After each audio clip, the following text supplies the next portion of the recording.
Hey friends, how you going? Thank you for joining me. I really appreciate your company today. We've got plenty to talk about and I've got a lot to demonstrate as well. So I'd like to get right into the video, and immediately what I want to talk about is a new lens purchase of mine. Now when I say a new lens, it's not a brand new lens out on the market, but it's a lens that I've repurchased from way back ago and found it to be extremely versatile. Now I understand better its application and how to use it. What lens is that? Well, it's the lens on my Z6 right here as I'm speaking. This is a Z6 II. It's surrounded by a cage. I have a cage with small rig attachments because I'm doing quite a bit of video shooting at the moment, doing some corporate training videos. So the cage is just on the camera and it's convenient, as it is also a cage on my Z9 I'm filming with right now. But apart from the cage, it's not what I'm talking about. I'm here to talk about this lens. So which lens is that? Let me just take it off for you so you can see it properly and cleanly. It is this one here. It is a very common lens. It's well known from Nikon. It is the Nikon 24-70 f4. And it's a zoom lens, as you can see, so 24-70 zoom. It's a compact zoom because it folds up nice and light and compact as it is. It weighs around 500 grams. It's quite a small and modest unit when all said is done. And when it's compacted down, it fits into the camera bag very well.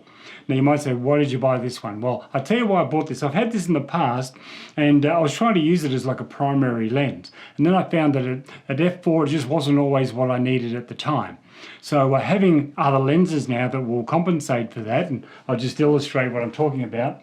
I've mentioned multiple times this one here, which is my Tamron 35-150, and it's an f2 to f2.8. Average is about f2.4 then. And that range is a very long zoom range, as you can tell. 35-150 is quite a lot of range, but at an average of f2.4 it's extremely bright and versatile, and it really covers most of the range of a 24-70 and a 70-200.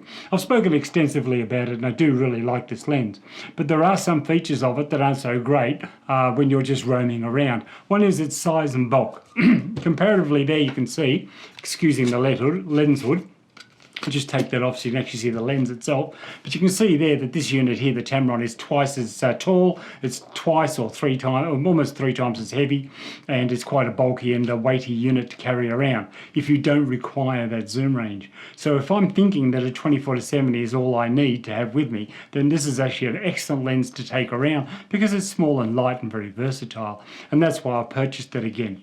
So let me just put this one away. We'll talk about this one a little bit later on as well.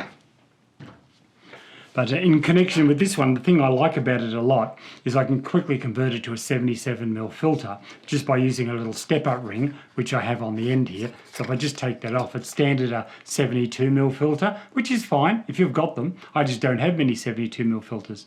In fact, the only 72mm filter I had was what's on this unit here, and that's it's a UV filter just to protect the glass, so I never have to worry about having lens caps and knocking the glass in the front and scratching it, because I've always got a UV filter that I can just throw away. It's like a very inexpensive unit, so it's a great safety mechanism without having to worry about fiddly lens caps and things falling off or dropping or having to stick something in your pocket on and off. So I found that very convenient just to have the UV filter. But on top of that UV filter I also have a step-up ring, and the step-up ring makes it now up to 77mm filters. And because I have other lenses, and for example, such as this Viltrox here, which is a 16mm f1.8, this 16mm ultra wide, excellent lens, but it takes 77mm filters, as do other lenses that I have. So to be able to convert it to make it consistent, so I'm carrying one set of filters around with me, just 77s everywhere, that's really handy. So that's what I've chosen to do with this lens. So it doesn't natively have 77, but it was quick, cheap and easy to convert it to that if I need to.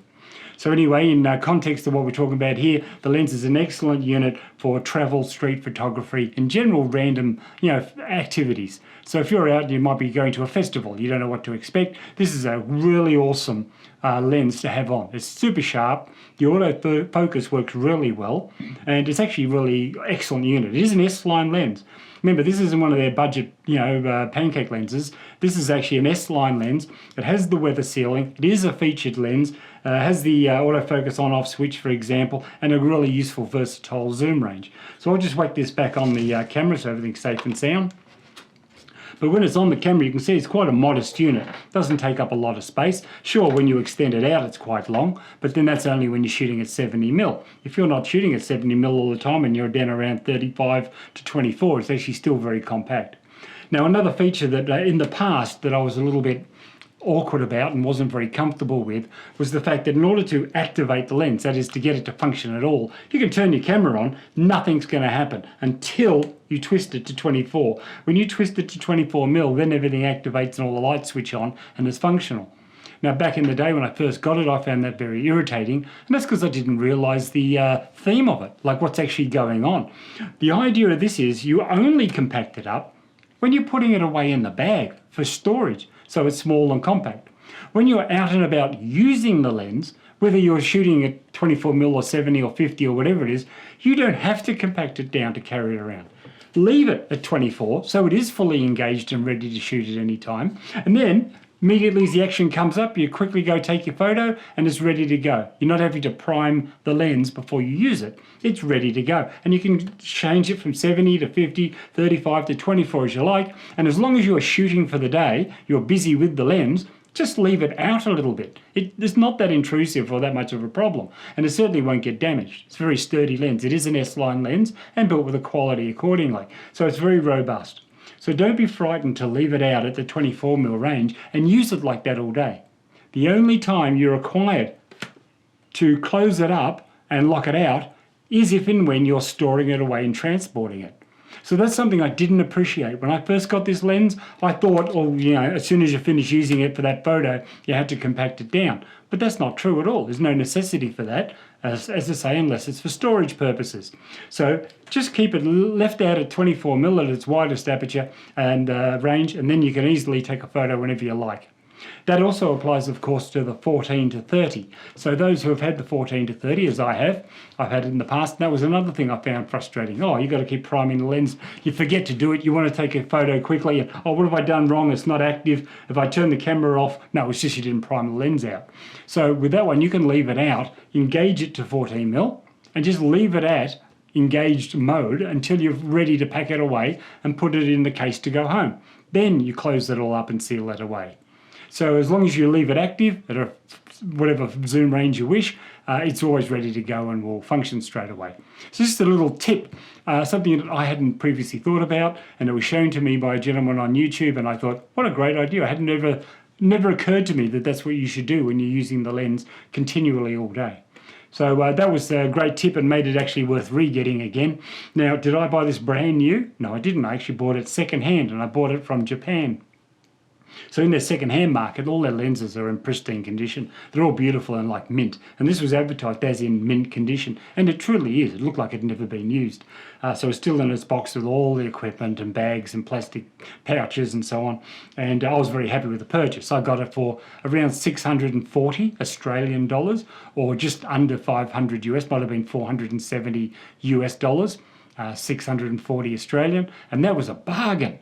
Man, that is so cheap for an S-line lens. Usually, what are these, $1,400, $1,500 brand new? So it's less than half price, but it's still in brand new condition.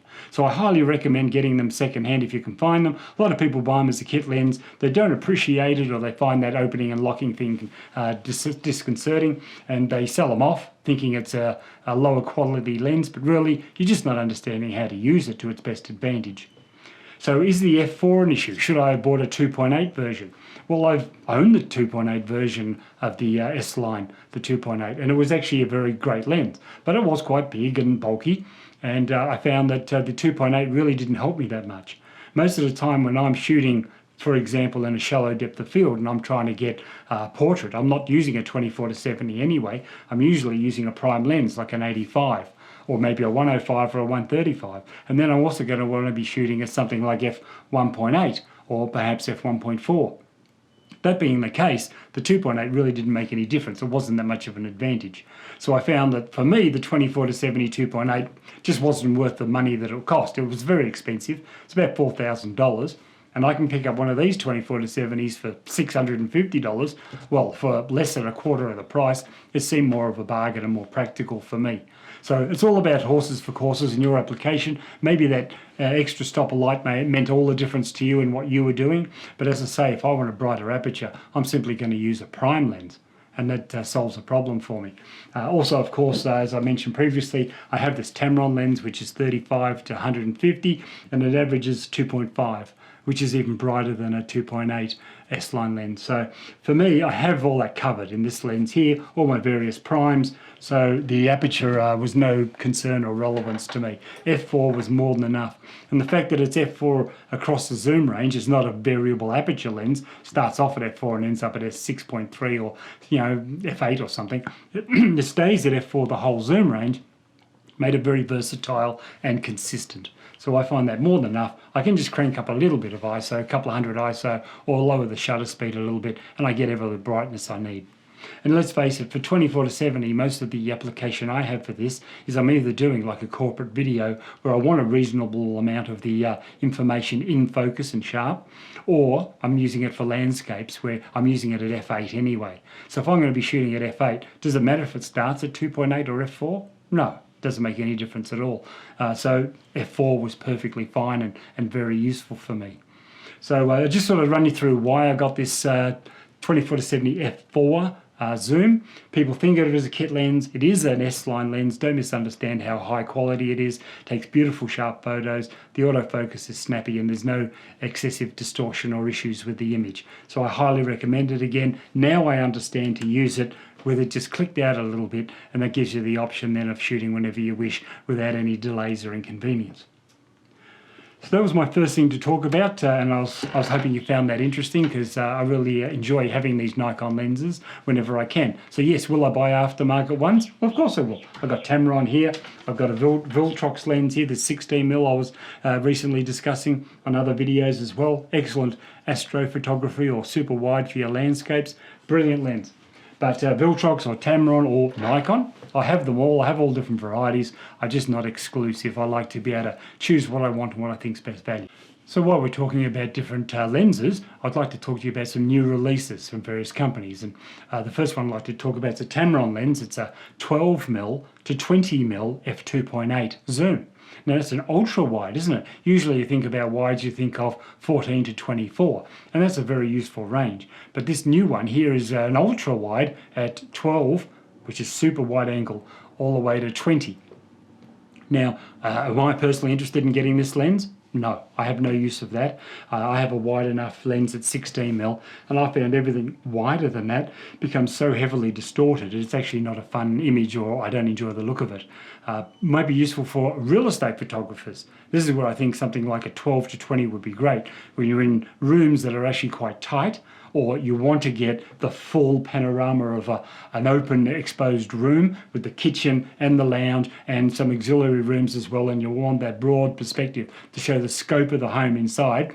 That could be really useful for that extra wide angle of 12mm.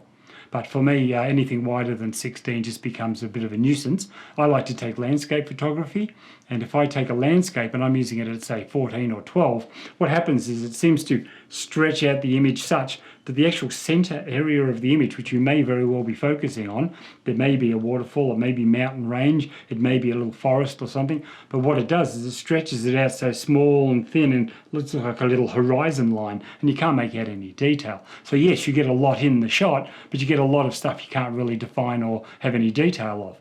So I would much prefer use 16 to 20 or 24mm, and I find that for my landscape brings in the centerpiece and makes that more of a highlight, where you can actually get some detail and see what actually is going on, highlight a particular aspect of the shot rather than just everything all at once.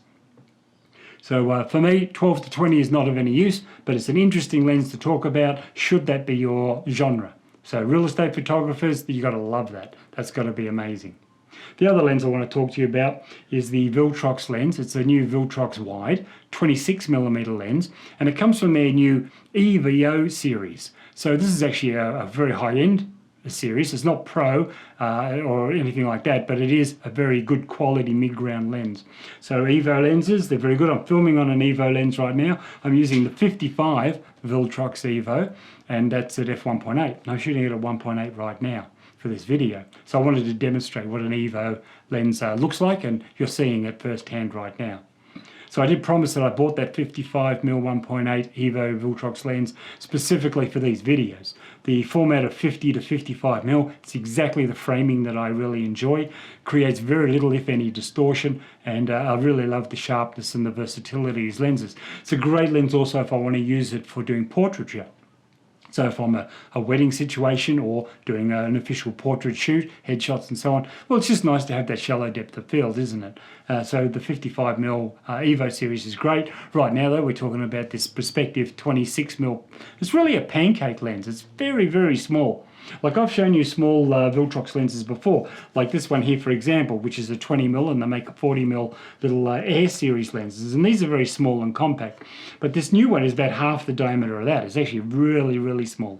So what's the idea or advantage of these pancake lenses? Well, it's just the fact that they don't intrude in anything. So if you're doing street photography and you've got a modest sized camera like a Z6 or maybe a Z50 or a Z5, and or a ZR, for example, would be a great illustration. Where you've got something small and compact, you have this tiny little lens on it, and it's not intrusive, and people don't get frightened or spooked by it, thinking that you're sniping in on them. So you can be casual, you can be compact, you can fit in a tiny little bag, so it's not intrusive. Pop it out when you need it, and you've got this nice, reasonably wide angle at a decent aperture, and it's very discreet. So if discreet is your thing, that's what you need. This is a great little lens. Also, so it works very well also on a ZR camera. If you're doing video and 24mm is about what you're normally using, this 26 2.8 being so small and compact could be an excellent item for you for storage. If you only want a few little lenses on and you're trying to keep your kit very tiny, could be because you're flying around the country or you're hiking and you just don't want anything heavy and big. So if you were doing a lot of hiking, this little pancake lens on something like a ZR or a Z6 III, that'd be a fantastic combination. So I'm highly recommending it because I know the Viltrox lenses are all excellent. I have enough of them. I've got 1, 2, 3 here I can point out, and I've got one on the camera as we're speaking. So I've got 4 Viltrox lenses. I know they're all good. I've never seen a Viltrox lens that isn't any good. They're all quite excellent. So I have absolute confidence this one will be every bit as good as every other. It's just smaller and compact. And for the $300 to $400 that it is, I think it's a great value buy. So just highly recommending that if that happens to be your thing that you want. So just getting away from lenses just for a little while, let's talk about something very exciting as well. Battery packs. Now you might be freaking out thinking, what's he going to talk about battery packs for? How boring is that? But I'll just show you a few and I'll tell you why they are very exciting really. So I have 2 here I can illustrate for you, and I'll just get the names of them up here. I've got a Signet, and it's a 2700.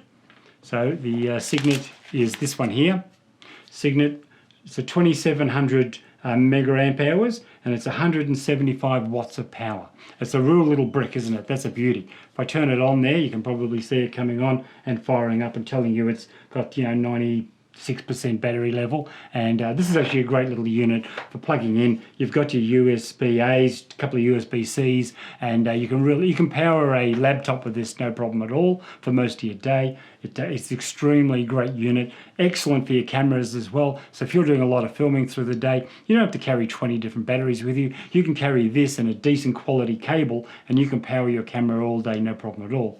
So this is one I wanted to show you that I've used. I know it works. It works with all the Nikon cameras, including the Z9, and it will also power your laptop and tablets, no problem at all. Very useful for a videographer on the go. The other one I have here, I'll just bring it out of this little pouch that I have it on, and this is now the Comsol, and this is a 25,600 mega amp hour unit, and it's up to 100 watts of power. So it may or may not power your laptop, but it will power your tablet, your phones, and the cameras. And I've used it multiple times on powering a Z6 or a Z9, and it'll last you all day. You don't have to worry about multiple batteries ever running out of power. Now the trick with any of these, and I've mentioned this a million times, but I'll say it again, it's all about the cable. You must get a quality cable. This one here is one of those amazing, this is going to get me glasses out here so I can actually read it and fine print and all that. It says here it is 80 gigabytes per second transfer speed and 240 watts of power capable. It says it's also up to 16K of resolution capable. Now obviously, well, I've got nothing 16K, 8K is the best I'm going to do on the Z9, but the point is it's overkill rather than underkill. Now you plug this in here to your power dock, and you put it in now into the USB in your camera here, and you can actually now charge this. You can charge it from flat, and you can run with this power bank all day and never run out. So if you're doing a lot of video, it is so much more convenient to put this, as I have it here, like in a little pouch. I've got a little hook, put it onto the tripod, dangle it on the tripod, and just power my camera all day and never worry about a battery.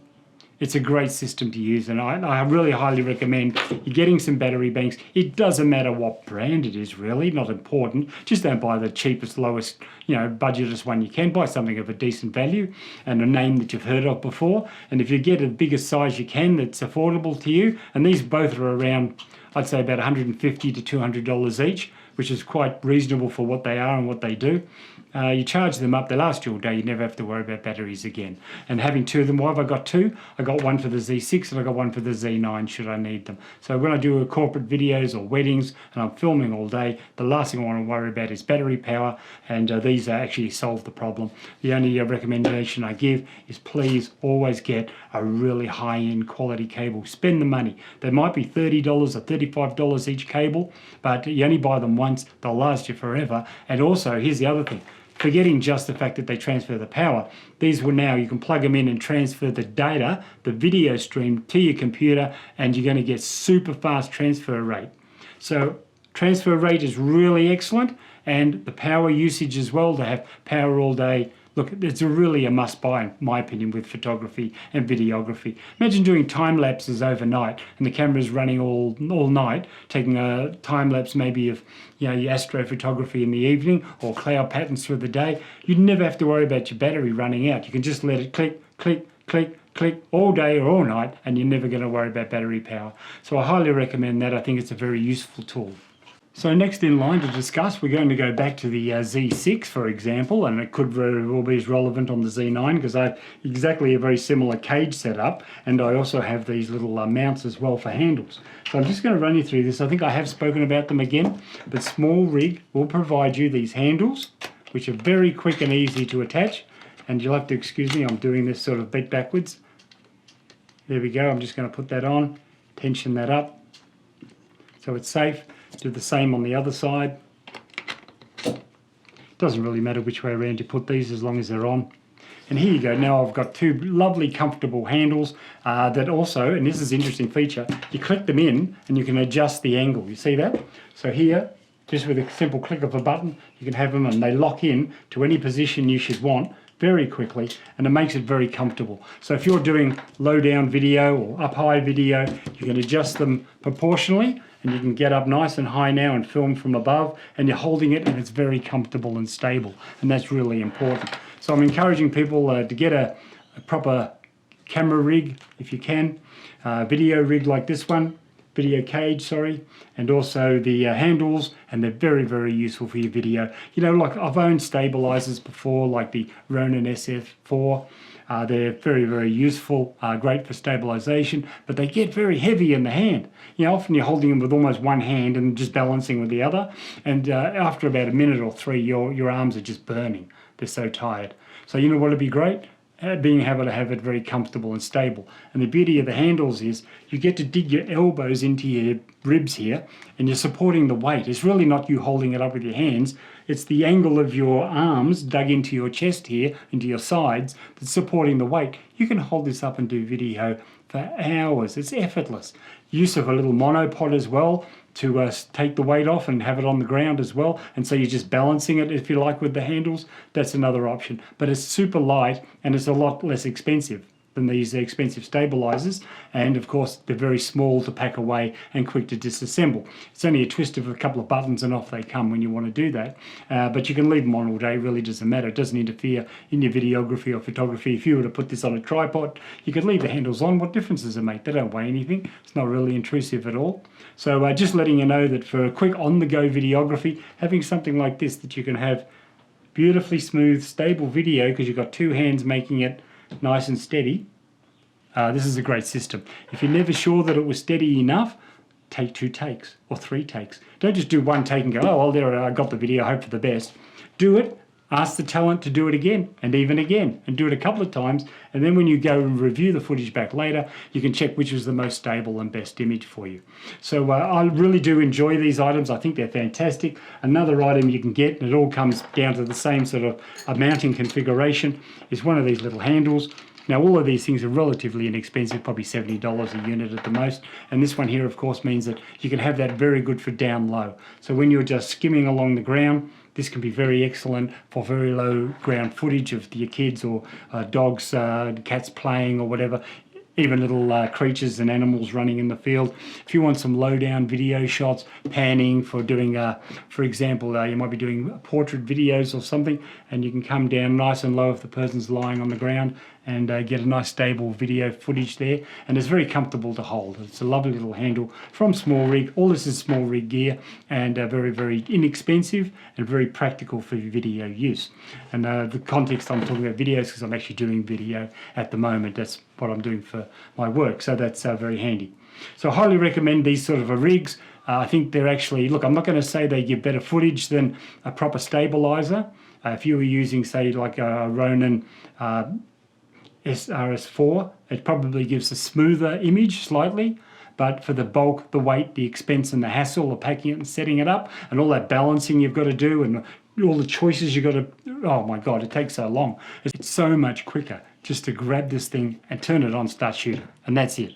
And all the stability is just up to you being consistent and steady in your hands. And that's just practice, isn't it? Practice makes perfect.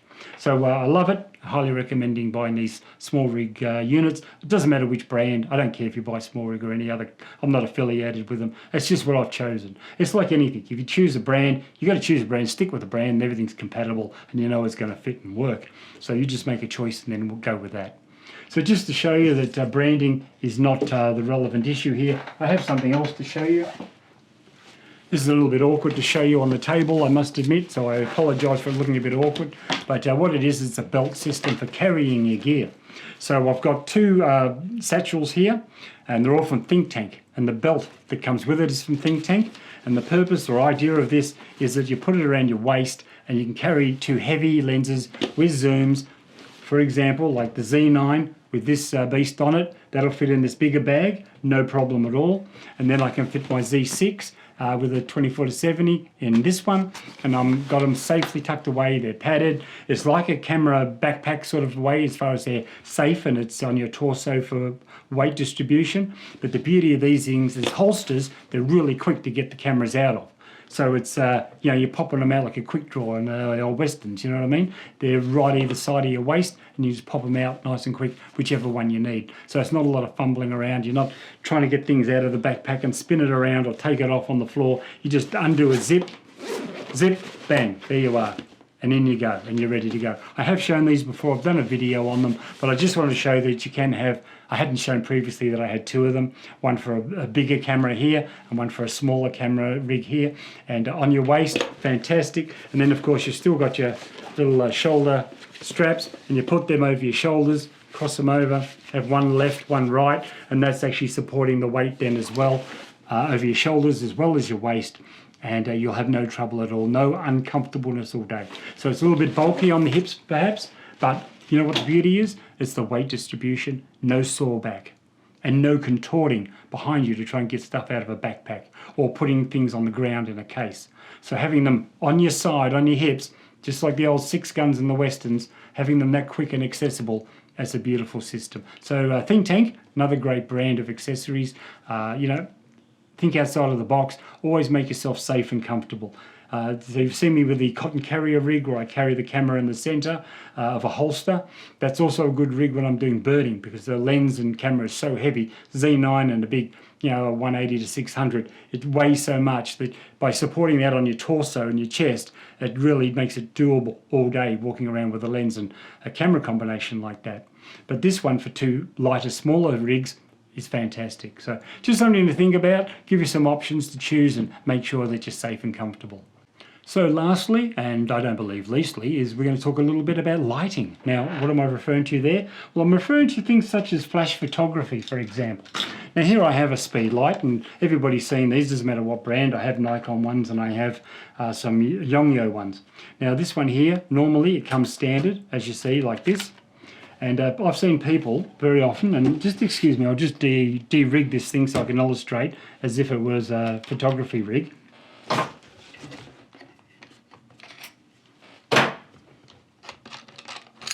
As you can see, it doesn't take long to disassemble, does it? A few seconds. I'll leave the actual I'll leave the cage on because that's not important. It doesn't interfere in anything anyway. I've seen a lot of people try and do flash photography, and they're doing portraits on the go. Might be at a wedding, might be at an event, some sort of conventions, etc.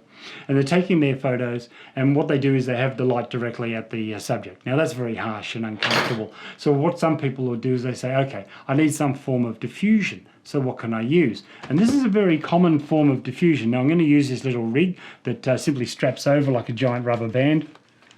And with this I can attach some various options. Now I use this, I'll tell you what I use this for, and I do use it a lot.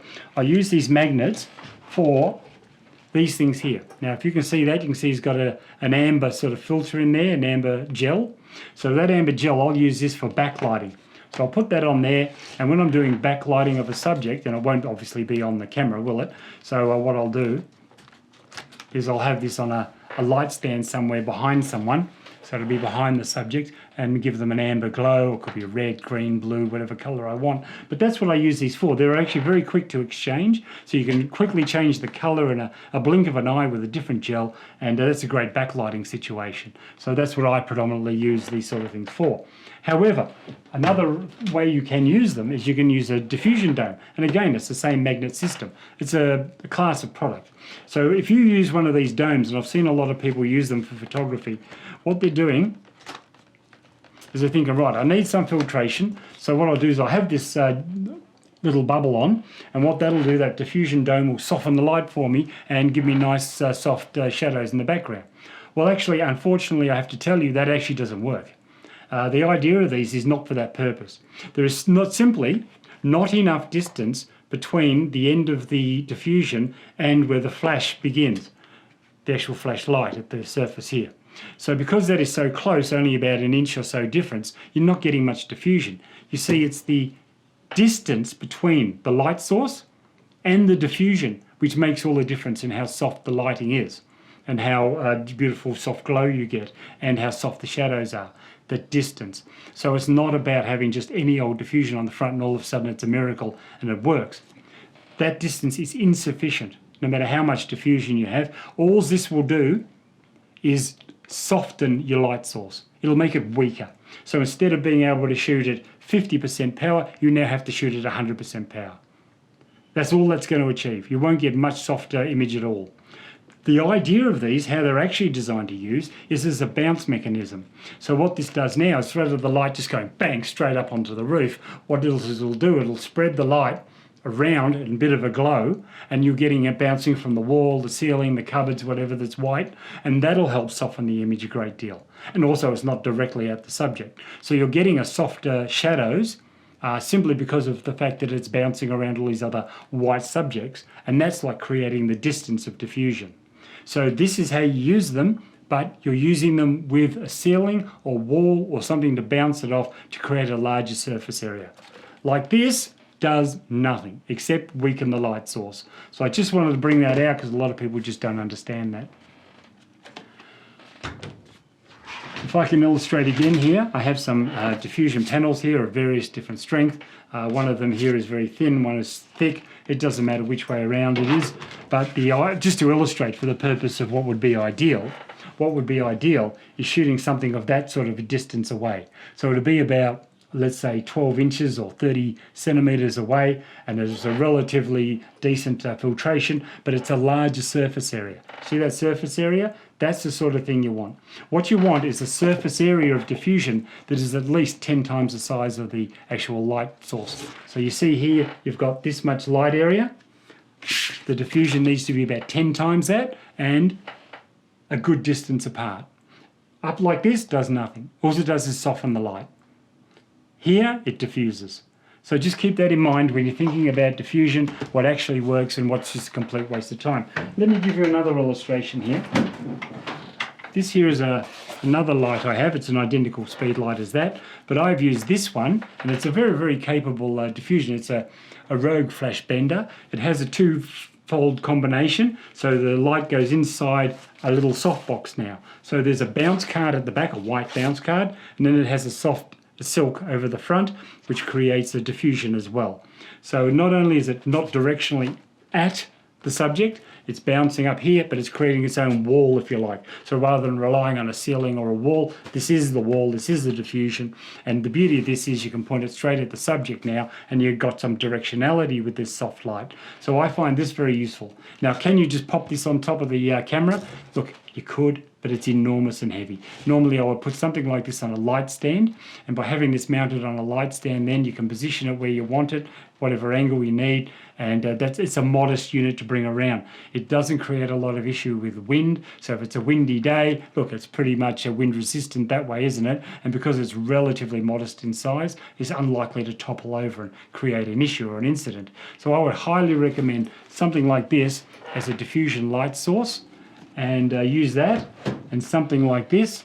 Just forget all about that really, unless you're in a pinch. So if you're in an area where you're in a confined room, it's small but it is white at least around the room, then that can be useful. You can get some benefit. Sometimes wedding receptions and chapels or something, that's basically the only option you got. But if you've got some space and room, and you have room for a light stand, use something like this. This is a minimum. This is what I'm trying to get across here. This is like 20 times the size of the front of the light, and so you're going to get some significant diffusion, and it's also still portable enough. It's not something you have to pack down and pack up and pack up and pack down like an umbrella or an octobox. It's something that's actually practical to bring around. You could put that in some sort of a suitcase or carry bag, and that would actually be doable. So for practicality, that's as small as I would sort of say to go for quality soft lighting for portraits. So I just thought I'd illustrate that out for you. I'll give you one more illustration, and this time we're going to use the same understanding, but I'm going to use it with video, just to show you how video works in the same idea. So I just wanted to show you the case that it comes in. This is a LED light. It's 180 watt light, as you can see, and it's a very strong and powerful LED light source for video. Now it comes with various equipment and accessories, diffusion screens. It comes with a panel of diffusion, it comes with barn doors and etc. And I'll just show you through experimentation and use. I'm going to verbalize it, I'm not going to illustrate it. I don't want to bore you for hours, but I'll just illustrate how I use this and why, and some modifications I've made to it that you can use with any brand of LED light panel. Just thought I'd show you through it. So that's the size of the case it comes in. It is very heavy, it weighs multiple kilograms because it is a pro unit. I'm going to pull this apart. Bear with me, I'll be back in one sec. So I'm going to do my best to try and illustrate this by hand without having to get up and make a whole new setup. But as best I can do it on the spot, I'll show you what I've got here. Now as you can see, I've got barn doors on this, and you might see strips of Velcro. I'll explain their value all of a sudden. But if I just open this up so you can see the size of the unit, you'll realise just how large a unit this is. It's quite a large, softbox design LED panel, and man, this thing is powerful. I'm not going to turn it on you because I'll just blind everyone, it'll just white out the place, but this is massively powerful. Of course you can turn it down. So if I turn it around here, you'll see that it runs on V-mount batteries. It's got a V-mount battery rig here. It's got various adjustments of color temperature and power levels, and 3 different sources of power. Your V-mount, and you've got other accessories there. I prefer to use it just with the batteries because I like the fact that that's portable and I can move it from spot to spot as I want. As heavy as it is, at least that way it's movable without cables and cords to trip over. So the V-mount batteries, I find the way to go. So what about diffusion? Well, when I bought this thing initially, excuse me as I come around, I'm going to show you what they came with it. I'm just going to bring it out. It came with this big diffusion panel, and that was actually inside the unit and was built interior to it. So it was one piece. And that was fine. Like, you'd believe it would make some diffusion value, wouldn't you? Being so white and milky. But in fact, all I found that this thing seemed to do was soften the light power. So, you know, I would have to have this thing cranked right up to give any quality of light and strength. So what I decided to do was actually take this off and get rid of it and put that away and just leave the light panel like that. And as far as protection goes, if I want to protect the light panels, what I can do is just fold up the barn doors, and that protects the LED beads so it can't get damaged. So that's what I've done there to create protection. But what about diffusion? How am I going to diffuse this then? Well, I'll show you exactly how I diffuse it. What I'm going to do is I'm going to rig that up, and then I'll bring it up again and show you. I'll need both hands to put the diffusion on. So just give me one sec. So here we go. I just wanted to illustrate now. You can see here that I'll put a screen over it. It's a simple screening with a bit of Velcro attached. So you can see how I've attached it here with some Velcro. I do that around every edge. And then now I've got some decent diffusion. So what's the advantage of this diffusion? Well, the advantage of this diffusion is between here and the light source, there's about, I don't know what it would be, 7 or 8 inches of space, which means that because there's that gap, that diffusion distance, it actually diffuses without just reducing the light. Being it's actually a very, very soft panel, it's not very heavy. You can see my hand through that, I'm sure. It's not very darkening, it doesn't reduce the light, but it does create a beautiful diffused look. So if you want to make the light softer on the eye of the subject, so it's not burning their retinas, because these beads can be very harsh, you put this up here, it diffuses the light somewhat, but very importantly, it makes it beautifully soft shadows around everywhere, but you're not losing your light power. When I had that Perspex panel in the front, it was just reducing light power and achieving very little diffusion. You may also notice that because this is now a larger surface area than the original light panel, because it's using the barn door arrangement, barn doors coming down here and out in every direction, it increases the overall volume of the light area by at least 50%. So you've got 50% diffusion, 50% volume and distance away from the light. It creates a lovely soft glow. So when I'm talking about diffusion, what works, what doesn't, this actually works really well. I'll just take that off, excuse me. That's how quick and simple it comes off. If I want the actual ultimate in power of light, I can very quickly take the barn doors open here a bit and have very, very strong LED beads, which will allow me to have a massive, powerful light system. Now when I open the barn doors here, you can actually see how much larger the surface area is when you put that diffusion screen on. So that makes a big difference in the softening of the light.